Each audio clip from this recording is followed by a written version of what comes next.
தலைவர் மாண்புமிகு திரு ஆண்டவன் அவர்களே, நாட்டில் உரையாற்றிட வாய்ப்பளித்த முதல்வர் கலைஞர் அவர் கணித்தமிழ் சங்கத்திற்கும் அதன் உறுப்பினர்களுக்கும் மொழியின் எழுத்துக்கள் தொடர்பாக சில விவரங்களை தெரிவித்துக் கொள்ள விளைகின்றேன்.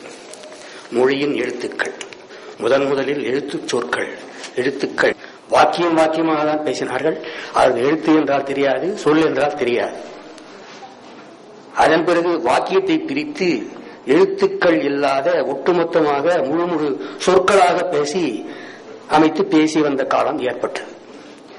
அதன் பிறகு ஏற்பட்ட இந்த அனுபவத்தின் காரணமாக ஒலி நுணுக்கங்களை அறிந்து சொற்களையும் ஒலியாக பிரித்து எழுத்துக்களை கொண்டு சொற்களை கொண்டு வாக்கியமும் அமைத்து பேசி வந்த காலம் வந்தது. இதெல்லாம் எழுத்து புரட்சி காலம். இப்போது கணினி காலம் அது மாதிரி இருக்கிறது. அப்ப எழுத்து புரட்சி காலம் ஆதி காலத்தில் இருக்கு. எழுத்துக்கள் மொழியின் கலைகால்கள். அவ்வாறு அமைந்த எழுத்துக்கள் தான் இன்றைய மொழிகளின் கலைகால்களாக இருக்கின்றன. எழுத்துக்களின் எண்ணிக்கை ஒவ்வொரு மொழிக்கும் ஒவ்வொரு விதமாக உள்ளது. ஆங்கிலத்திற்கு 26 எழுத்துக்கள் மட்டுமே உள்ளது. ஆனால் ஒரே எழுத்து வெவ்வேறு வகையாக ஒலிக்கப்படுகிறது. ஆக்ஸ்போர்ட் அகராதியில் AEIOU என்ற 5 உயிரெழுத்துக்கள் 27 விதமாகவும், QX தவிர மீதி 19 மெய்யெழுத்துக்கள் 26 விதமாகவும் ஒலிக்கப்படுகின்றன என்று பட்டியலிட்டு காட்டப்பட்டுள்ளது. அதனால் அம்மொழி ஒலி குறைபாடு, அதாவது வரிவடிவ குறைபாடு உள்ளதாக கருதப்படுகின்றது. தமிழ் தவிர இதர இந்திய மொழிகளில் 50 முதல் 60 முதல் முதன்மை எழுத்துக்கள் உட்பட ஏறக்குறைய 400 எழுத்துக்கள் உள்ளன ஒவ்வொரு இந்திய மொழிக்கும். தமிழில் மட்டும் சார்பு எழுத்துக்கள் சேர்த்து முதன்மை எழுத்துக்கள் 35, மொத்த எழுத்துக்கள் 299 மட்டுமே உள்ளன. சீன மொழி, ஜப்பான் மொழி மற்றும் கொரிய மொழி ஆகியவைகள் சொற்கள் நிலையிலேயே மேலும் வளர்ச்சியடையாமல் நின்றுவிட்டன. எழுத்துக்களே இல்லை. ஏனென்றால் சொற்கள் நிலையிலேயே இலக்கியங்கள் தோன்றிவிட்டன. சொற்கள் நிலையிலேயே இலக்கியம் தோன்றிவிட்டதால் மேலும் வளர்ச்சி பெறாமல் சொற்கள் அளவிலேயே நின்றுவிட்டன. இன்று டைப் செய்யும் போது சொற்களாகத்தான் டைப் செய்கிறார்கள், எழுத்துக்கள் அல்ல. சொற்களிலேயே இலக்கியம் காண்பால் மேலும் எழுத்துக்களாக வரையப்பட்டன. அதனால் சொற்களை எழுத்துக்களாக அவ்வாறு எழுதி வைத்துக் கொண்டார்கள். மொத்த சொற்கள் 20,000க்கும் மேற்பட்டு உள்ளன. இந்த 20,000 சொற்களுக்கும் எழுத்துக்களாக கருதி ஒருங்குறு அமைப்பிலே யூனிகோடு கன்சார்டிவ் ஒவ்வொரு அமைப்பிலே இடம் ஒதுக்கி வாங்கிக் கொண்டார்கள். 20,000 எழுத்துக்கு ஒருங்குறு அமைப்பிலே இடம் வாங்கிக் கொண்டார்கள். நாம ஒரு 108 கேட்டு வாங்கினோம். அவங்க 20,000 எடுத்து கேட்டு வாங்கி இருக்கிறார்கள். உலக அளவிலே பார்க்கும் பொழுது தமிழ் எழுத்துக்கள் மிக குறைவாகவும் இல்லாமல் மிக அதிகமாகவும் இல்லாமல்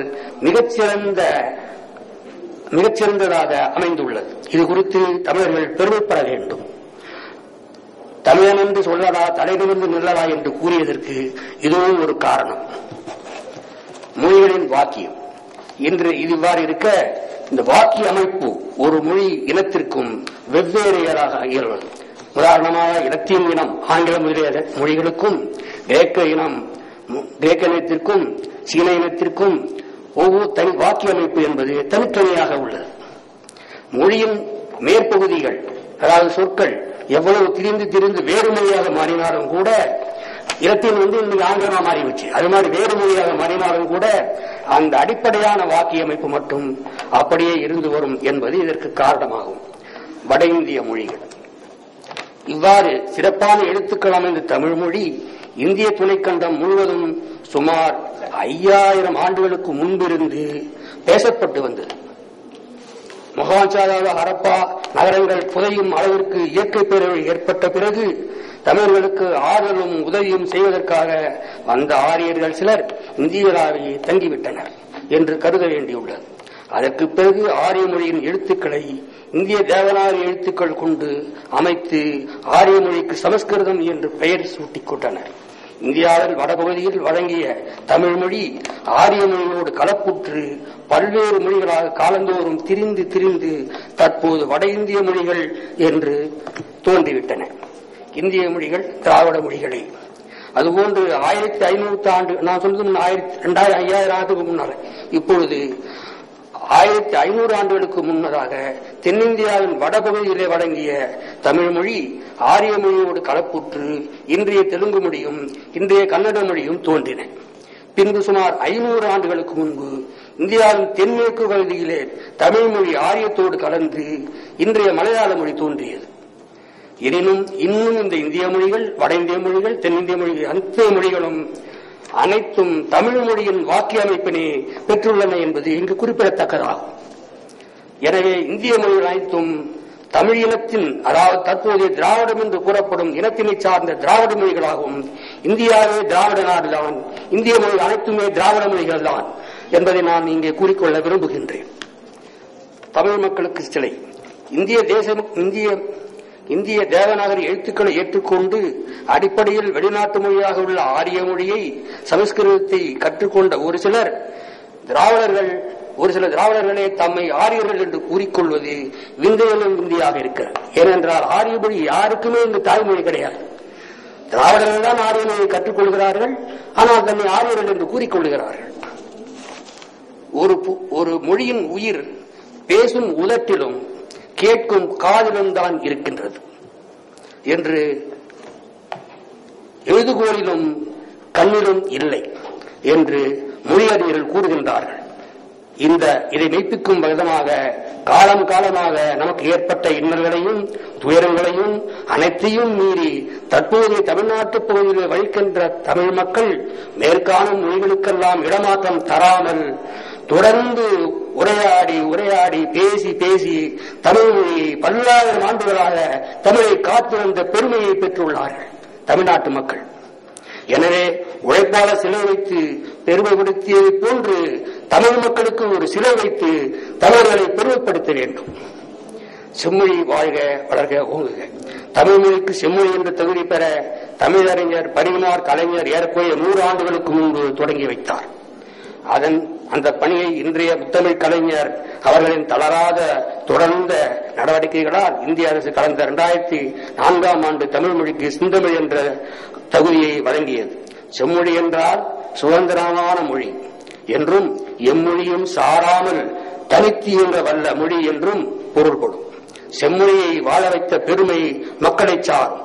செம்மொழியை வளர்த்த பெருமை தமிழ் அறிஞர்களை சாரும்.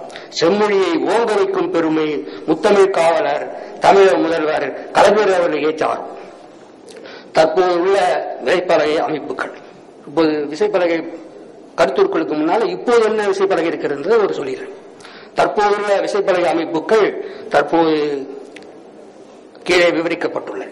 தட்டச்சு விசைப்பலகை முதலிலே தட்டச்சு பொறி ஏற்பட்ட பொழுது இந்த தட்டச்சு விசைப்பலகை கொண்டு வரப்பட்டது. அதே தட்டச்சு விசைப்பலகை கணினியிலும் இன்று இட்டு கணினியிலும் பயன்படுத்தப்படுகிறது.